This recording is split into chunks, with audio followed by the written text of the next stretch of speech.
So in today's podcast, we have returning guest, Dr. Peter J. Lee, Associate PhD Professor at the University of Houston in Texas and Humane Society International's China Policy Specialist, who has graciously accepted my invitation to come and unpack his latest book, Animal Welfare in China, a book that is a must-read for anyone interested in learning more about this important topic and our ongoing fight to end the dog-cat meat trade.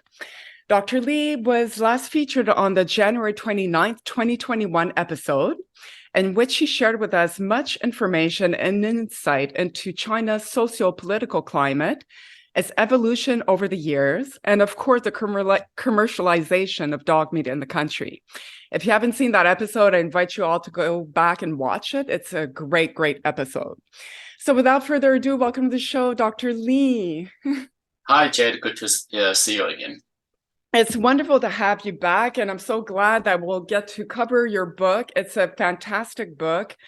As you can see, I went through it quite a bit in details for the show. And so obviously your book gives readers an excellent overview of China's evolution through the years as it relates to animals, from China's imperial past and its dynasties, many of which were actually governed by Taoist Buddhist principles and viewpoints, to the communist revolution that took place under Chairman Mao, to today's China and the future prospects of animal rights in this part of the world. So we will discuss some of the important chapters in your book that relate to the theme of the podcast, which is, of course, the dog-cat meat trade. Obviously, I invite viewers because your book covers all aspects of animal welfare in China, including wildlife, animal agriculture, and it's just a great read. So anyone at home should order the book. I ordered it on Amazon, so it's a great book. So obviously your book, chapter 1, is prefaced with an important question. And the question is, animal cruelty in contemporary China, is culture to blame? And that's something that's been ongoing in our conversations, is that their cultural right to eat dog meat, and, and our fight against this trade, that's always been something that, proponents of dog meat have said that, it's our cultural right, mind your business, and all that stuff. So in order to properly answer that question, of course, we have to look back at China's historical relationship with animals. And so chapter 2 of your book, we discuss a lot of ancient China. And ancient China was very much influenced by 3 main philosophical schools of thought: Daoism, Confucianism, and Buddhism. And so Daoism is the first one. And when I was reading about it, I felt like they were describing me and the way I feel. It's very much like reflects our philosophies as vegans, as animal rights activists. And so if you wouldn't mind telling our viewers, actually, I'll just read a little bit of chapter 2 on page 65. You say, since its genesis, Daoism, through the numerous Taoist texts and folk Daoism, has shaped almost all aspects of Chinese culture, especially cuisine, arts, and literature, traditional medicine, martial arts, and Qigong. So who is the founder of Daoism? That's a great question. And I have to say, I don't have an answer to that question. Many people don't have an answer to that question. Daoism, the ideas were accumulated in ancient China, right? More than 2,000 years ago, could be around 2,500 years ago, and different scholars at that time collect all these ideas and combine into different texts. One of them is called Daoism by Lao Tzu. So most of the people say Lao Tzu represent the central figure, just like a Confucius represent the central figure of Confucianism, right? Which is more. We see more direct connection between Confucianism and Daoism, and Confucius, but less Daoism with the Lao Tzu, right? But anyway, so that's text. Daoism was one of the ancient Taoist text, and we often trace a lot of the Taoist, ideas to that, text. Yes. But specifically, who was the person who founded Daoism? That's really a That's mystery. very difficult to pinpoint. Yes, exactly. But can you tell us a little bit about the three main treasures of Taoism? Because they're highlighted in your book. Yeah. And so what does Taoism represent? What did they stand for? What are the abiding principles of Taoism? Yeah, we have to understand that Taoism was an indigenous Chinese thought system. Yeah. So in other words, it was not introduced from outside the country. It's more, if you call it religious thought, that was, indigenous, right? Completely, arising from the Chinese cultural background. Now, we have to also understand Taoism came at a time when China, economically, of course, right? Economically was at very low stage of development. So people living at that time really were struggling. But at the same time, there was a small number of people, right, at that very early stage who, had, access to more resources, right? And but the majority of the people were living on the verge of starvation. So thinkers started to, promote an idea among the people to survive, right? We need to adopt a simple life so that whatever the amount of food we have can last longer. Right. So that's very, I would say it's an idea to handle the harsh environment and to ensure survival. And they believe at that time, the best way to survive is don't make too much demand on nature, right? And save, right? Yes. Be frugal. Be frugal, right? So that's why when come back to what you just asked about the three treasures of Taoism, which were compassion, frugality, and modesty. If we say that these three concepts had three aspects of the issues. Say compassion means you have to be kind to each other and to non-human individuals. So that means your attitude towards others. Right? Now, frugality is your way of life, your lifestyle. If you don't practice frugality, right, you overly consume whatever you have, you're going to go hungry. Right? So it's the right life, attitude. And the modesty is more about how you carry yourself. Yes. Right? Don't boast. Yes. Right? Don't be too proud of yourself. Not that you had much to boast about when you're starving. Because if you boast, you are not modest, you are too proud of yourself, you're going to ask for more. You want to compete. Competition is something bad at that time. No competition. So yes. Times have changed, but it's interesting because you say it was kind of a product of the times, like they were trying to help govern people's attitudes, their behavior. But if we, there's a part of your book that talks a little bit more in details about the principles behind Taoism, and I'll just read a small segment. To Taoist, humans are only one of the many members of the universe. It is therefore absurd to give humans a commanding or dominant position. So I really think that reflects, all the trends towards being anti-species, like not portraying humans as being superior to animals. And humans cannot be superior to animals, obviously mountains, rivers, or other elements of nature. This is what a contemporary scholar of philosophy in China calls a Taoist idea of all lives being completely equal. To Lao Tzu, humans and non-humans, animals differed from each other only in physical characteristics. Human intelligence, rather than an asset, is in fact a liability. And so this comes back to what you were saying, that they were like be modest, don't ask too much, don't, consume too much, and, obviously live a simple life and live in harmony with what you have, So if you Yes. have little, you'll be content Yes. with a simple life, So don't Yes. aspire to, outwardly gains and, worldly, Yes.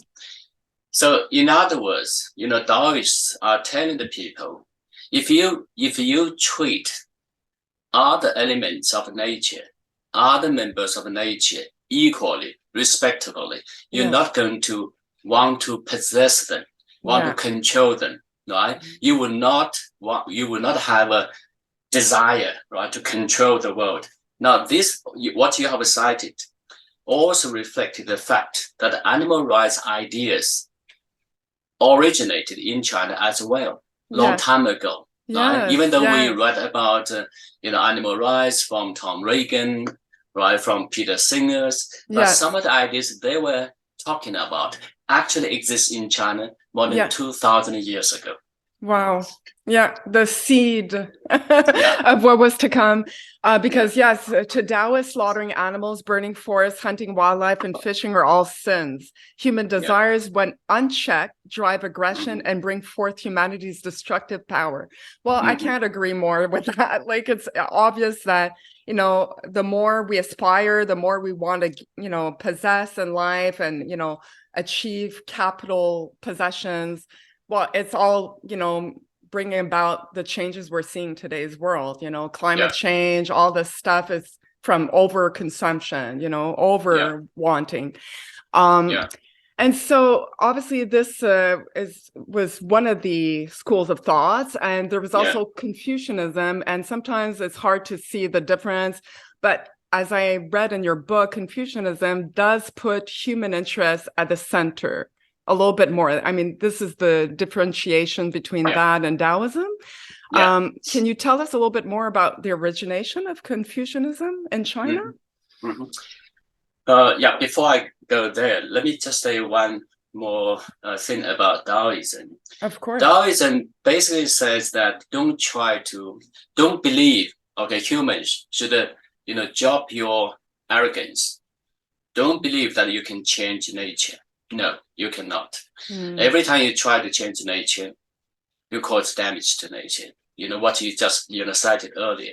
Right? So that part can be used. So I call Chinese Taoist theorists or Taoist scholars, ancient times, the first group of animal rights activists in the world. Yes. So okay. We'll give them credit because it's very true. I mean, reading your book, it was very inspiring. Thank you. Now about Confucianism. Now Confucianism and Daoism. These are two different philosophical thoughts. Now if I were to call Taoist or Daoism as a religious thought, right? I would definitely call Confucianism a more ethical theory, right? Ethical theory for governing human society. So it is a less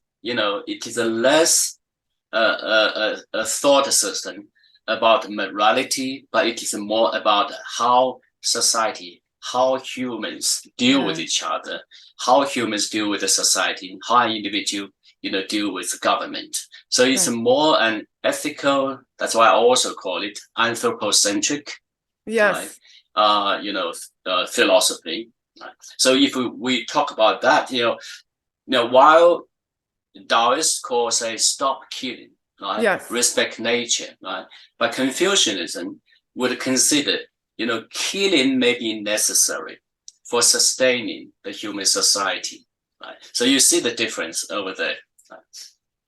And so the two coexisted together at the same time, or was it more one, preceded the other, or? But both about the same time. About the same time. Yes. And so I guess you just kind of highlighted some of the differences and similarities with, Taoism, but, humans are more at the center of the universe. And so some, exploitation of nature was like they were more pragmatic. I think, like you said, it Yes, was a set exactly. of rules to govern society and how you interacted Yes, with one another. yes. And so you said in your book on page 71 of chapter 2, you mentioned that Mhm, Confucianism evolved during the Song dynasty into mhm, a cosmos-oriented philosophical system that saw mhm, humans and nature as one body sealed by a common physical capability called qi, or the flow of energy. So mhm, during which dynasty, aside from the Song dynasty, mhm. did Confucianism really have its greatest influence, or was it throughout the whole, imperial China that it really governed the way people interacted with each other? Were there some dynasty more, calling upon Confucianism and their own policies? And Actually, Confucianism was established as the state orthodox way before Song Dynasty. That's yes, Song Dynasty. You know, about 1,000 years earlier than Song Dynasty. Now, Song Dynasty is one of the most, artistically developed, yeah, dynasties in China.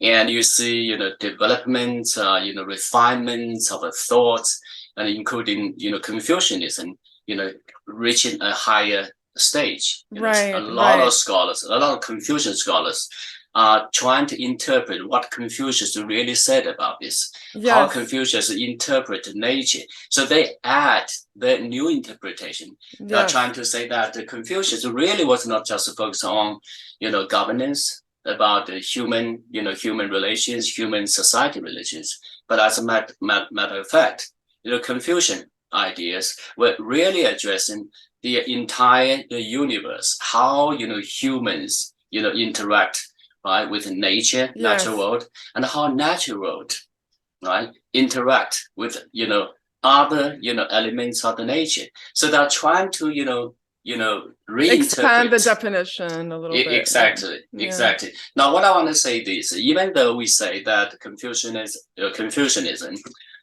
is more practical, right, more pragmatic, right. understands the challenges of governing a society, how people should act. Right? And we know Right. that Confucianism emphasized the importance of respect for the authority, right? Right, right, right. Emphasizing That's importance very of law, important. right?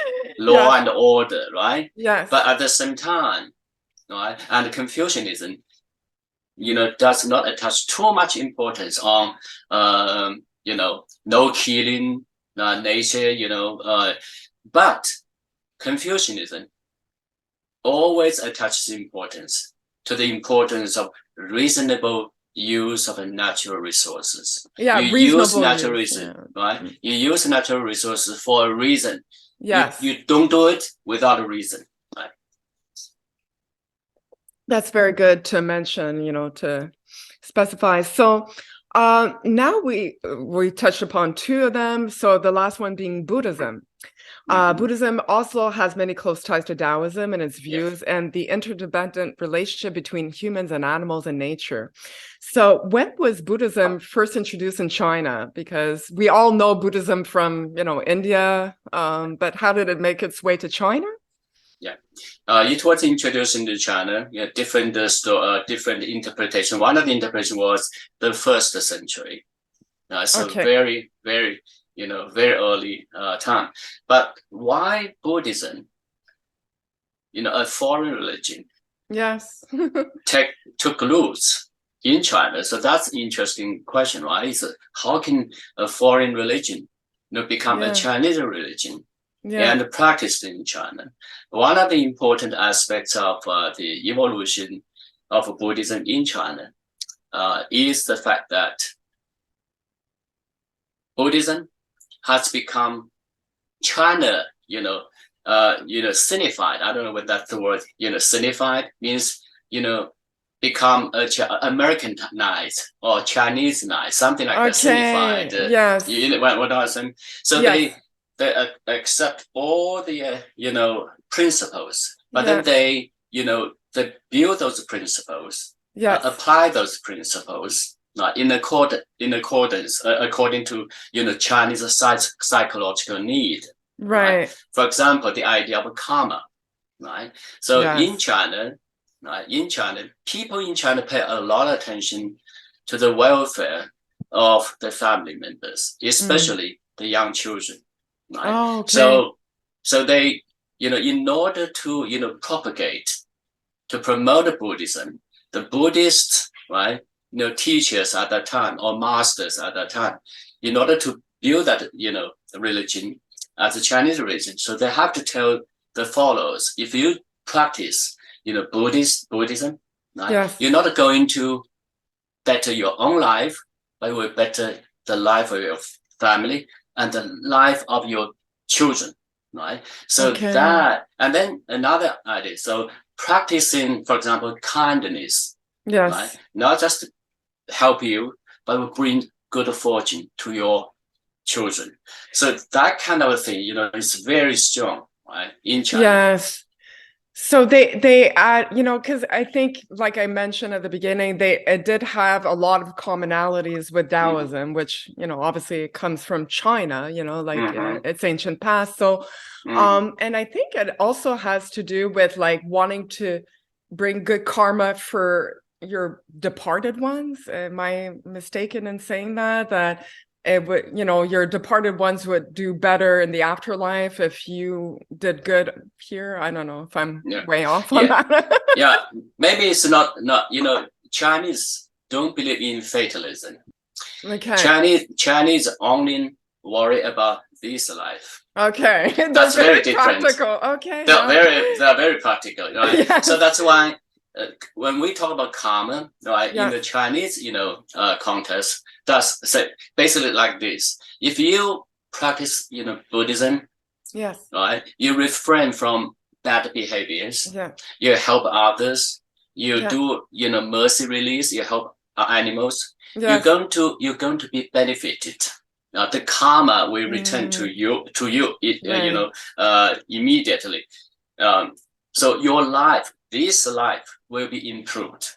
Okay. And more importantly, you are accumulate virtue, you accumulate, merits for like the whole brownie family. Points. Yes. Yes, exactly. Yes. Okay. Yes. So that's the idea. Yeah. And it did become China's official religion, I believe. And like, yes. And what, period of time was that? Like, when did it become China's official religion? And it had a lot of great influence over imperial China at the time as well, with government officials backing it and, promoting it as a state orthodoxy, as you mentioned earlier. So how did that happen exactly? It's incrementally, adopted as state or, religious or religion. Yeah, around the 6th century, but, Tang Dynasty is really the prime of the religion. When, emperors, imperial family, become, Buddhist and the practice, Buddhism. Right. So if you can look at the, Chinese history, Tang Dynasty and the Song Dynasty until, the last Qing Dynasty. But it's like incrementally, so around the 6th century. Okay. And so obviously during this time, there are 3 ancient Chinese practices that you highlight in your book. And those are vegetarianism, obviously not surprising with Buddhism, being so prominent, slaughter suspension, and mercy release. So we'll just go through some of them. So vegetarianism, both Daoism and Buddhism are quoted in your book as having the greatest influence over Chinese cooking and diet, which, let's be real. A lot of people say China's so cruel, but I mean, Chinese cooking and diet had greatest, they were vegetarian, for the most part. So Taoist priests believe that those who practice vegetarianism were healthier, not only physically, but morally. This reinformed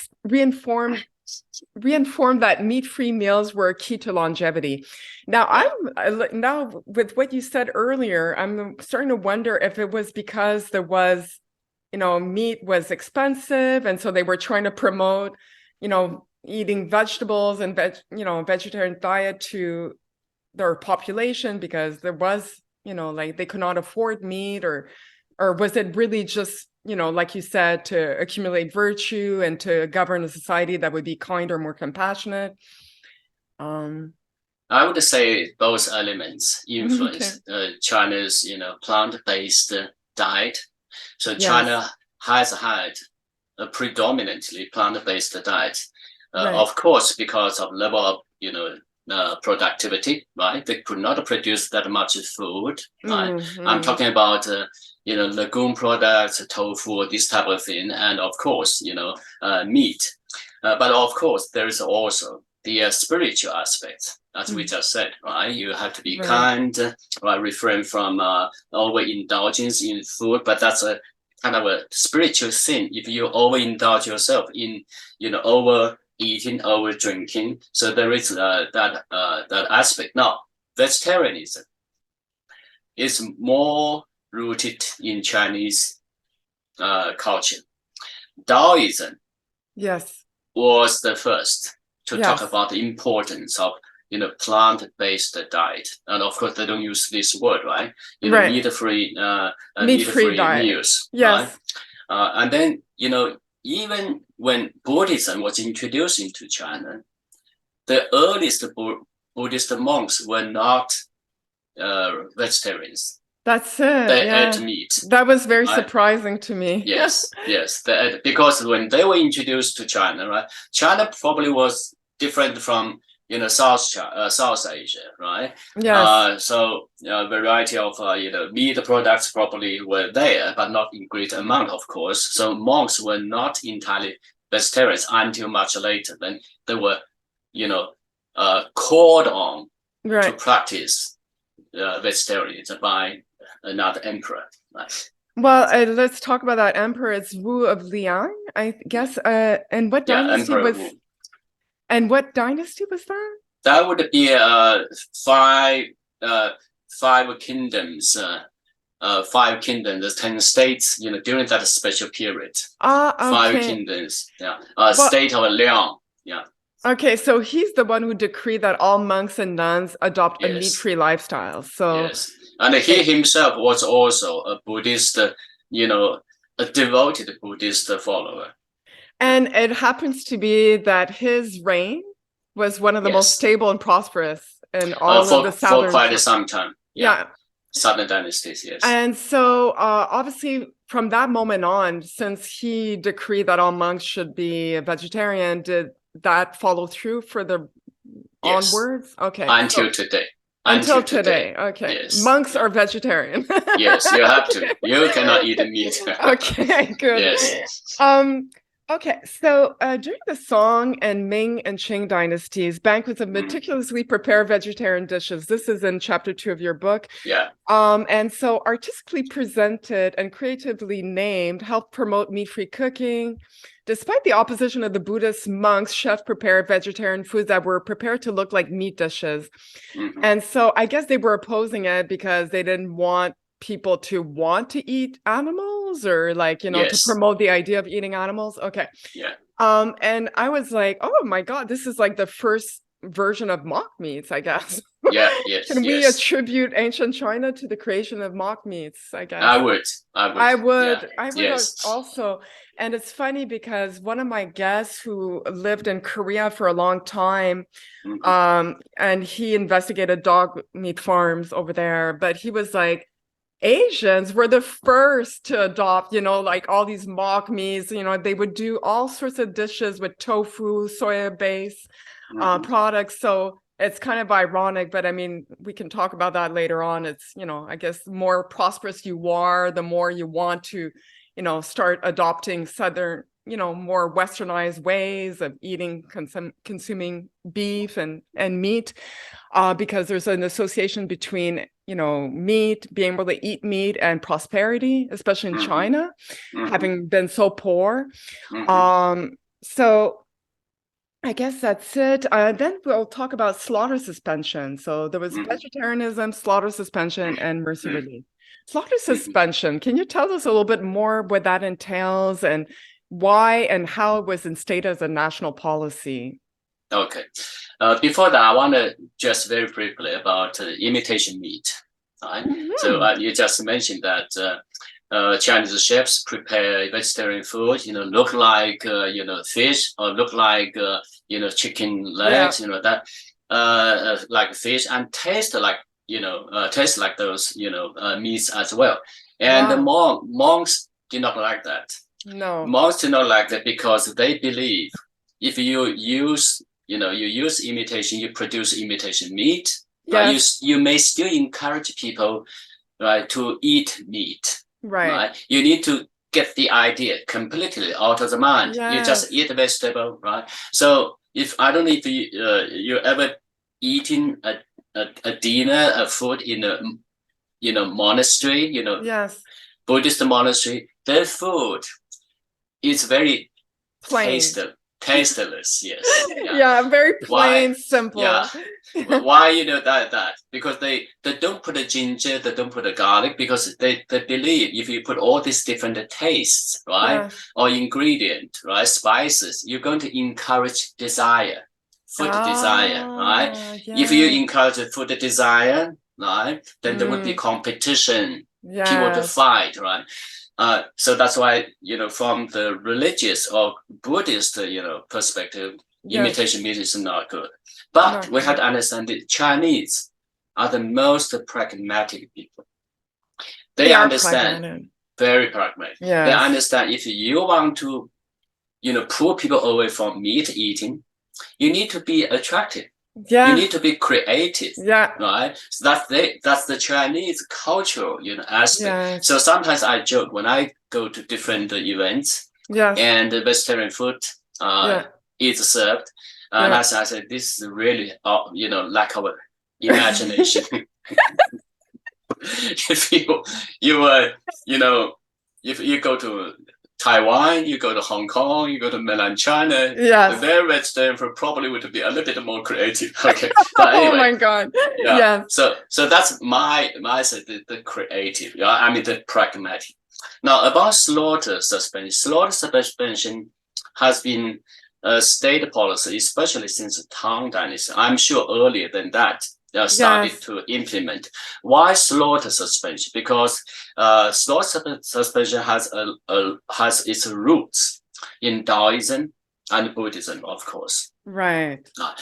Because the idea was this: when the country is suffering from natural disasters, for example, earthquake, flooding, whatever the natural disasters, people are suffering. That's not the time.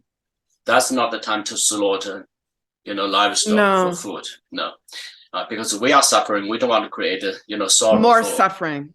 More suffering. Yes. Yeah. Okay. And then when the country is celebrating it, right? Something, national holidays, wedding banquet, a wedding of the imperial family, or celebrating the birthday of the emperor.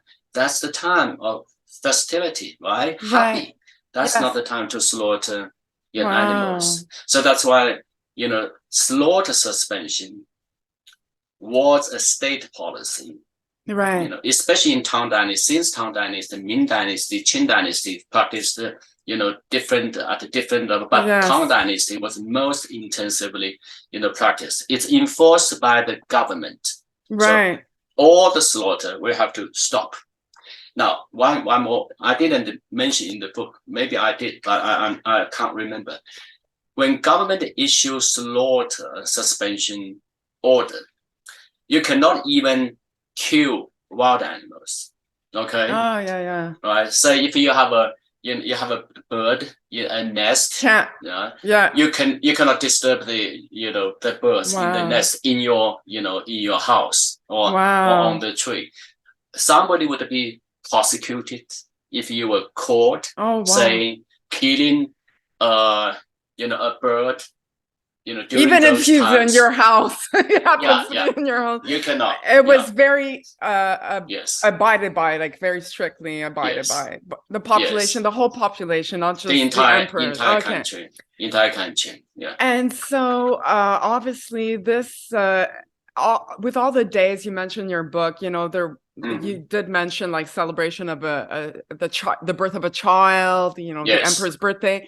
So all this added up to having slaughter suspended for half of the year, and so it sounds some of the most intensively enforced years, I believe 2 years under the woman emperor. Right, she imposed the slaughter suspension. Beside those 2 years, right, wow. a lot of days, like a lot of festivals, and that could add up to over 180 days of a year. What I mean, her name was, I believe, Wu Zetian. Yes. Of the Zhou dynasty. Zhou dynasty,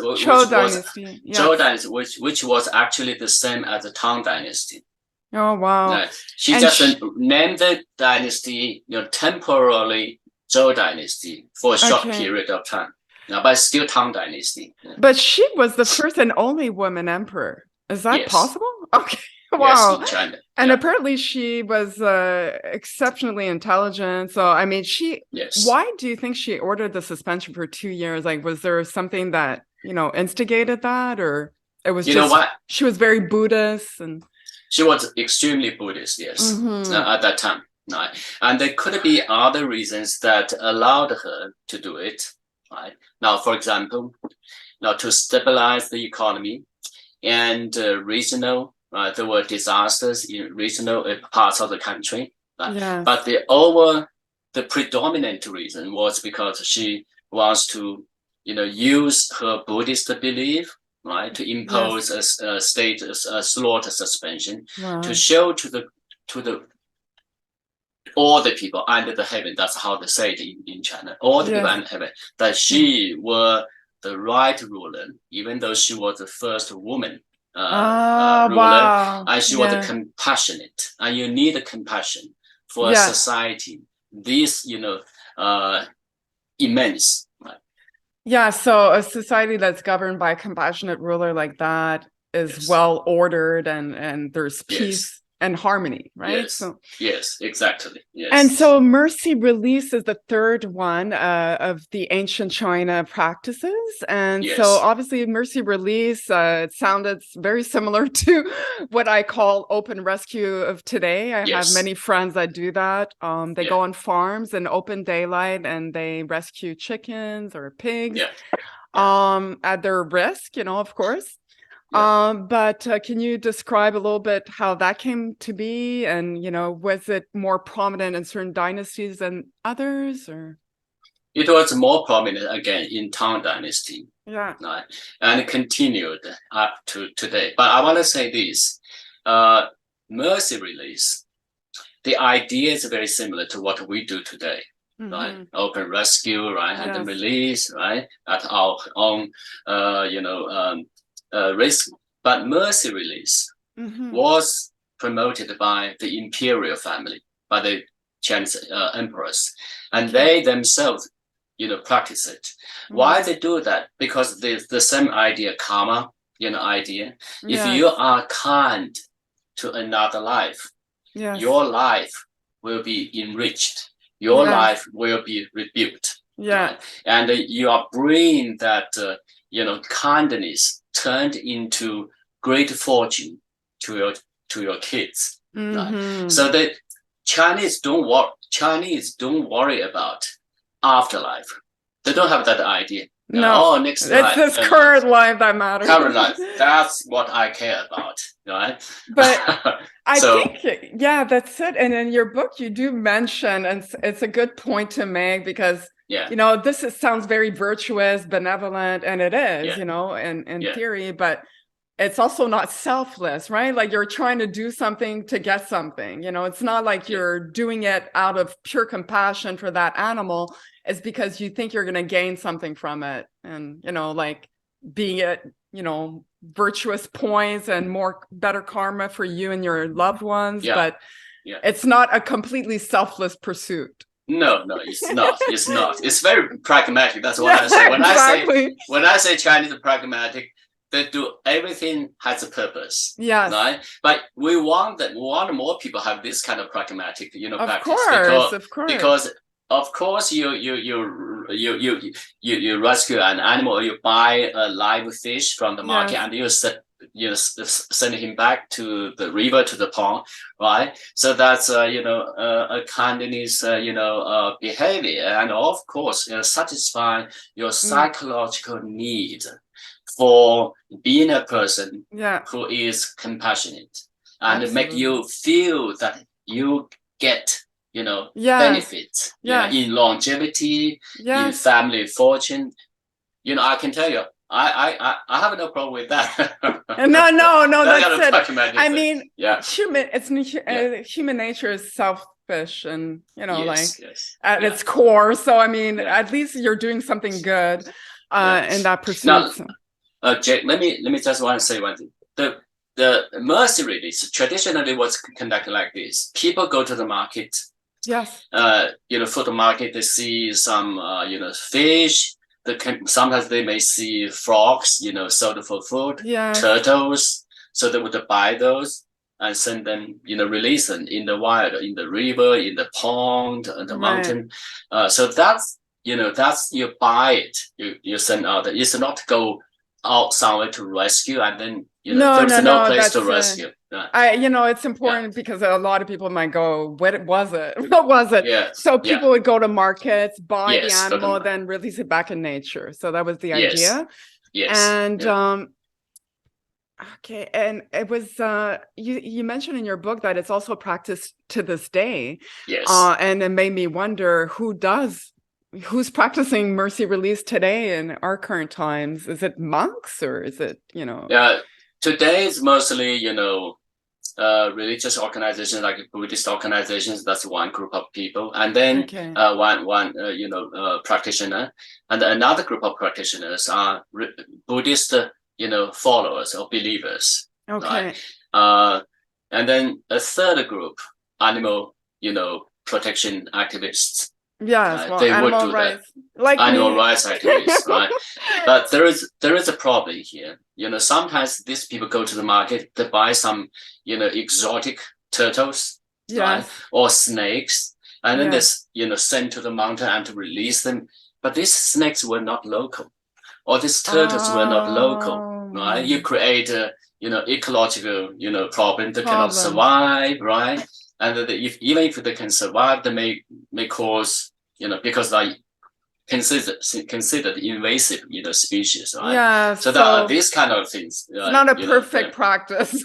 No. I agree. It's even when you do open rescue, you have to have a plan for these animals, and a lot of these animals cannot be, returned to the wild. So they cannot survive. For example, some people rescued some fur animals, like raccoon dogs, right? Foxes, and then they send them, just release them to the mountains. They're going to die. They're going to starve to death. Yeah, so you're not doing mercy release, really. That's not a mercy release. It's not really mercy release. And so anyways, this all sounds like, especially the slaughter suspension, all these practices sounds like so benevolent. And, I was thinking, this has to be some of the most, benevolent practices and throughout history by any country. Would you agree with that? I totally agree, especially slaughter suspension. Not only China, but only China or China's culture, countries practice it, like Japan practice it, Korea practice it, right, and to some extent Vietnam practice it. This is largely because of Chinese influence, but most intensively. It was instigated by China. It was like originates back to China. Because they have the same, Confucian, culture, right? Right. Confucians, and the same, religion, Buddhist, tradition. So that's why these other countries also, especially Japan, I would say that's another country which practice it, more intensively. Is Japan? Ancient Japan, yes. Yeah. Okay, so when I was reading some of the book to my husband, he was like, okay, well, reality check, honey. Imperial China was not all this compassionate stuff. I know. And so, he's a lot more knowledgeable about history than me. And so obviously it wasn't like such a perfect time either, and there was a lot of Yeah. violence done during China's dynastic past. So would you mind briefly discussing what has, has been termed as ancient Yes. China's 5 punishments and Yeah. some of the extreme warfare tactics that were used, Yes. especially during the Ming and Qing dynasties, I think. Yes. They were some Yes. of the most violent. Yes. I think you probably noticed in the book I talk about culture, right? Yes. Why there is a belief that Chinese culture explains animal cruelty in China. One of the arguments was that Chinese culture is a culture of violence, Yes. right? Culture of cruelty, and I Right. did use different authors, right? Yes. Cited different authors, but I forgot to I couldn't find the author you introduced the other day. Okay. But here is I want to say this: any society, any country, any culture, the author has the violent part Yeah. of the culture or of the history. China is no exception, right? But the thing is, right, violence has never been emphasized or promoted by the Chinese authorities as something that people should,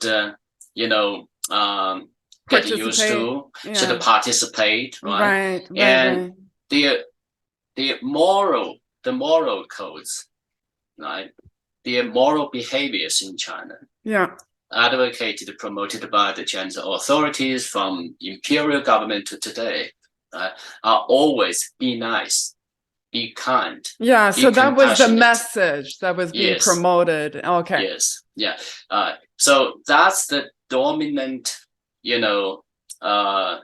moral codes, right, that the society are trying to, but they can, any society cannot avoid having to use, violence, forceful at one acts, time or another, right? Right. So I would not say, hey, by just reading a section about Chinese emperor having such brutal repressive policy, and to say that's the dominant aspect of Chinese culture. No, like it has to be nuanced because there's nuances in life. Yeah, absolutely. Yes. Okay. Yeah. So now we will move on to obviously the fall of the Qing dynasty, which was the last dynasty in 1911. Yes. And this gave way to China's first modern state, the Kuomintang or Chinese Nationalist Party-led government of the Republic of China. So who founded the Republic of China? And I guess it was in 1911, or was it a little bit later? Yeah, it was in 1911 or 1912. Okay. But Dr. Sun Yat-sen, he was the founder of Kuomintang, or the Chinese Nationalist Party. Okay. And he led Chinese Revolution that overthrew the Qing dynasty in 1911. He was the first president of the Republic of China. And of course, we know. I see you mentioned it. Republic of China is still there in Taiwan, right? Yes, today. And he was a strong advocate for a vegetarian lifestyle, I believe. He was, right? He was. And it's during this time, actually, the Republic of China that saw the rise of voices for animal protection. So can you elaborate the New Life Movement campaign that was led by Chiang Kai-shek? I don't know if I'm pronouncing it right, but that's right. That was the Republic of China leader at the time, and he said this campaign of New Life Movement, what was it, and what was it, what was the goal of it? The New Life movement was launched by Chiang Kai-shek, President Chiang Kai-shek, and strongly supported by his American-educated wife, Madam Chiang Kai-shek, China's First Lady. So now the purpose was this. In the early 1930s, China was reunified. Now, Sun Yat-sen died in 1925, and Sun Yat-sen's leadership position was actually inherited by Chiang Kai-shek. So Chiang Kai-shek was the leader. So the country was reunified, no more warlords, right? So it was a time for China to build right? Yes. So they started to do, to make, progress in industry policy, agriculture, and they launched a social transformation movement called the New Life Movement. One of the components of the movement was to change some of the bad habits. People have like smoking opium, spitting on the ground, right? And be nice, be civil, right? And also care about animals, right? To make China a truly modern society, and that's why anti-cruelty society was organized in Nanjing, right? Yes, and so it happened. Nanjing, China, is the city where today Miss Ha, she has the Ping An Fu Rescue Center. So I thought it was appropriate. I mean, that was the capital city of the Republic of China, is Nanjing. Yes. And so Madame Chang, like you said, she promoted part of the New Life Movement, the creation of Animal Protection Association. And also, further along the book, you read about this Chinese writer. I don't know if this is the one you were talking about, Liu Bisheng, who was the first to propose the creation of Chinese Society for the Prevention of Cruelty to Animals. So, our version of the SPCA. And so did any of these projects come to fruition? And was there a Chinese Society for the Prevention of Cruelty to Animals ever created? Yes. So the Society for the Prevention of Cruelty to Animals was created in another city in Shandong province.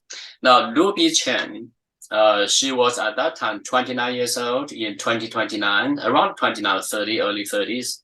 That's around early 1930s. And she was educated in England, went back to China, and then she had her, a dog, of course, she a dog, lover, and she proposed the society, and she was, outstanding woman. And she was successful. Okay. She was very, very successful, and she wrote, and she even fought a legal battle, a lawsuit against on behalf of a dog. Yeah, I remember that. She was cited in your book, so everyone read. I think it's in chapter 2. So definitely read that. And so it sounds like the Republic of China, I really like them. It sounds like they were much more kinder, compassionate nation, and the way they would govern their people and the land was very benevolent. Would you agree with that? To some extent, yes, but we also have to understand that a lot of these westernizing, efforts were also, used politically, because China at that time was trying, to establish closer relations with the United States and the West as a whole. We know that there is a, communist rebellion going on at exactly the same time. So in order to attract, support from the Western countries against the, communist rebels, so China needs to present to the outside world an image, a face, an image that we are more like you guys. Okay. So this is a complicated, situation there. But of course, this development was suspended. Why was it suspended? Because of Japanese invasion of China. So all this New Life movement was put on hold because China's, priority was at war, was fighting a war. Exactly. And so obviously, how long did they rule mainland China for? Because I know they were ousted to Taiwan, where they are, I don't know, are they still prevalent today? Is the Republic of China still a party today, or? Republic of China, ruled the entire China until 1949. Okay. 1949. So 1949, because the Civil War ended on the mainland. So the Chinese government moved to Taiwan. Right? Not all of them, some of the remaining forces moved to Taiwan, right? And then they continued the Republic of China in Taiwan And in fact, under the Republic of China, official title, Taiwan represented the entire China in the world until 1971.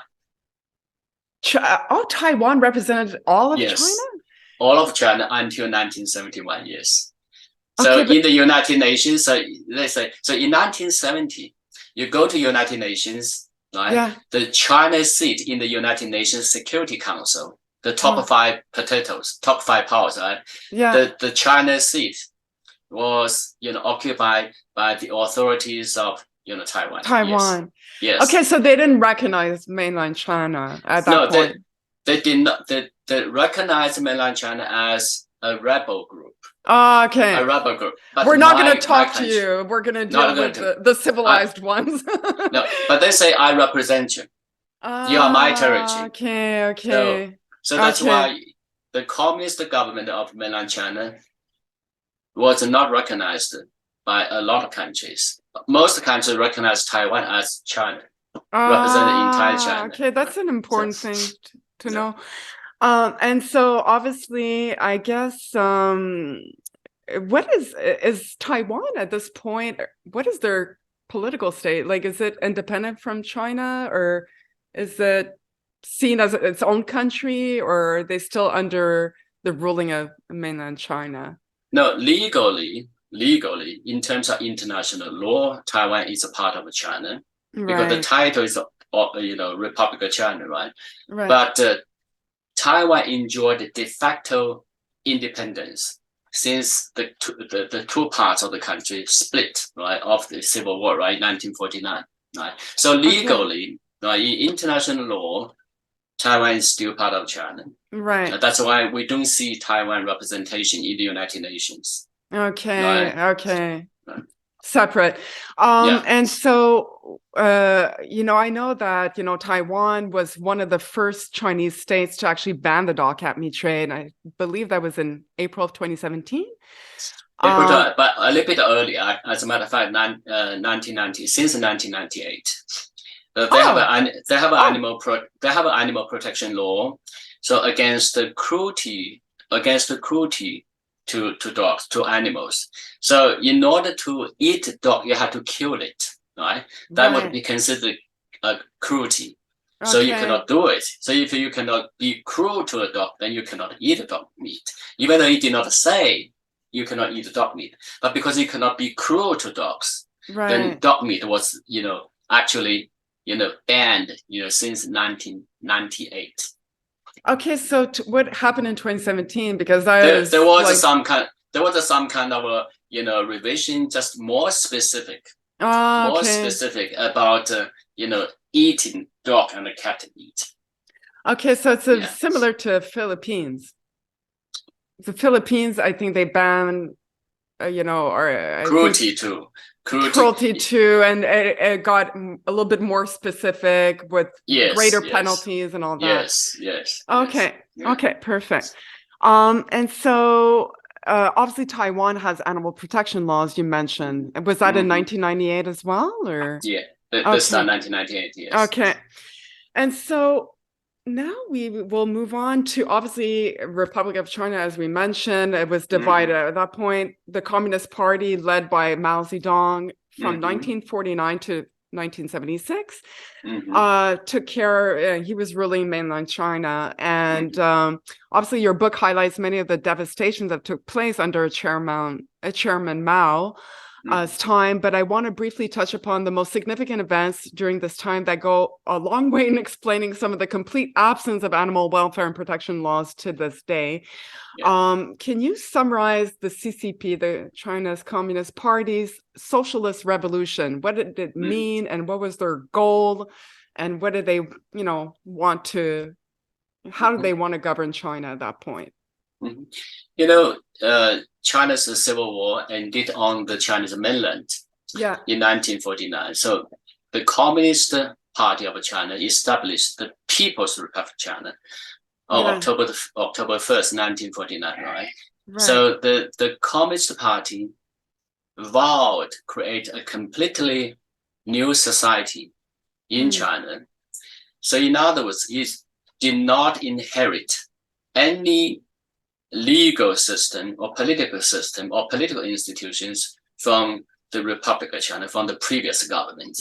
Anything, done by the previous government, gone, disbanded, right? So it also disbanded was Nanjing's, Society for the prevention of cruelty to animals. So those clearly that was gone. all gone, all trashed, right? Now, the socialist, socialist transformation, which the Communist Party launched, was to build a completely a new society with people who will think and act, right, like a revolutionary, like a communist, revolutionary. Right. So in other words, right, of course, in terms of lifestyle, communist government wanted people to adopt a simple life, right? Frugality, that's very similar to traditional China. But there is also an economic, consideration to this because of, poor, economy, lower level of development. They don't want to encourage people to have a demand, material demand, right? Now, on the other hand, they want people to be, aware of the society at large, aware of the collective, right? Aware of the government, determined, objectives of the society, so that you don't be selfish. You don't just think about yourself, right? Now, another thing they want the people, right, to have a political and ideological, awareness that they are to carry out the party's, defined tasks for the society. You don't do anything else, right?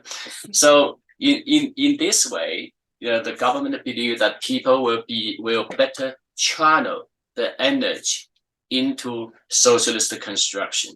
So personal hobbies like gardening, fishing, playing cards, playing chess, keeping pets, those are not good idea.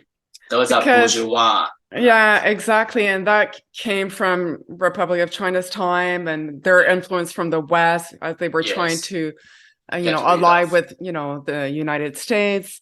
And so obviously it was like doing away with any individual pursuit. It was really they wanted everyone to follow their rules so that it was better for the collective, right? So yes. So communism, I mean, at its basis, you would think it's a good thing because, share of wealth and resources among everyone, but that's not how it always plays out, right? In reality. No.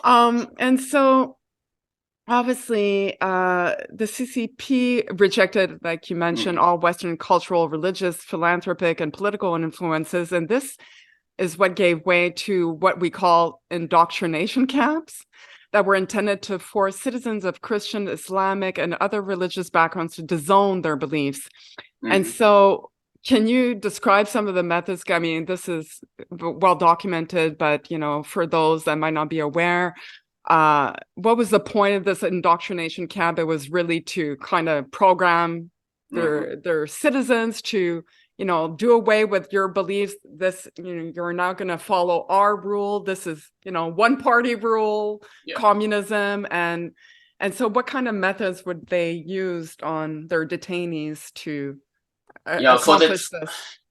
For the detainees, those detainees in Mao Zedong's time were mostly members of the exploiting class, like members of the landlords, right? Former landlords, former capitalists, factory owners, former, employees of the former government, Kuomintang members, right? So these were considered enemies. So they are more likely to be the detainees for political indoctrination. Now, there would be, of course, if depending on the severity of the so-called crime or affiliation with the previous regime, right? So there would be classified in several, class. The ones which are the, enemies or dangerous, group would be sent to what you call the concentration camp. Yes. But in China, they don't call it a concentration camp. They call it reform through labor camp. Okay, Right? So that's yes. in that time. Now, I have to say this. During Mao Zedong's time, those, you can call it concentration or indoctrination camps, were very brutal, extremely brutal. Very right? much, yeah. Because of, there was a very little, contact between communist China and the West. Right. So, but today's situation is very different. So we can, go there. So they would go through the rigid political indoctrination. So for those so-called detainees, but I have to tell you, I grew up in Mao's China. Yes. I went to elementary school in 1970. Okay. And we were all, indoctrinated. Right. So the entire, country become a great indoctrination schools. So we were told to love Chairman Mao, to love Communist Party of China, right? And to be a communist fighter. Right? Yes. We should love each other. We never read anything about love animals. No. Right? You don't love animals. No, right? you love. But even love, you cannot love incorrectly. You have to love correctly. Right? Even they would govern the way you love. Yes.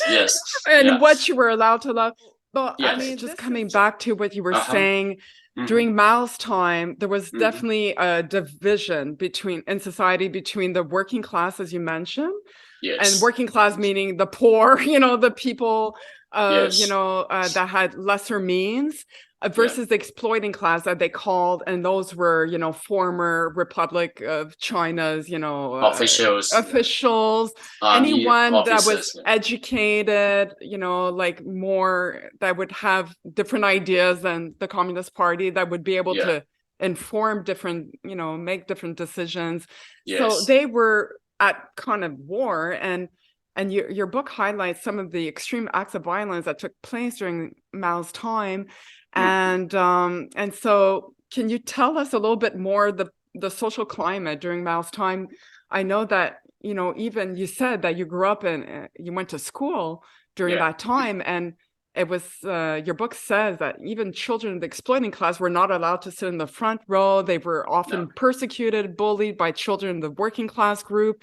It's like the working class dominated, and they had all the rights, and the exploiting class were like oppressed and, suppressed. And so what was it like for them? I mean, there were, obviously they were persecuted. I mean, I'm sure great acts of violence were done to them. And, obviously even children were encouraged to denounce their parents if they would oppose Mao's ideas or political views. And the communist, government at that time said that you cannot choose your family, but you can choose your own future.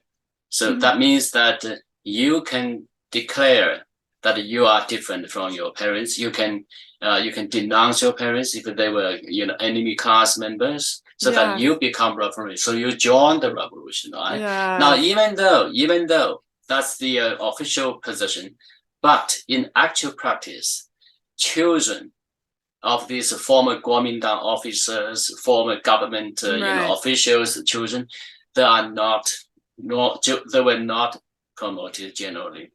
Right? In the file, right? In the archive, everybody has a file, right? Government kept the file, and they see your parents are former, Kuomintang officials, former ROC, then you're not going to be promoted. You're not going to join the army, right? So that kind of discrimination existed very clearly during Mao Zedong's time. Right? Yes, exactly. You would never make it into government. You could not join the army. I mean, all those were prohibited from you.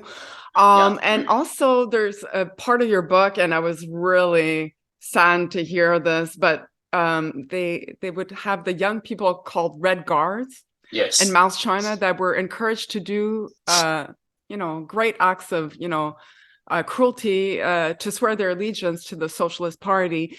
And so a lot of those Red Guards back then, they were young, and they are now officials in National Congress today? Is that... Not just National Congress, not just...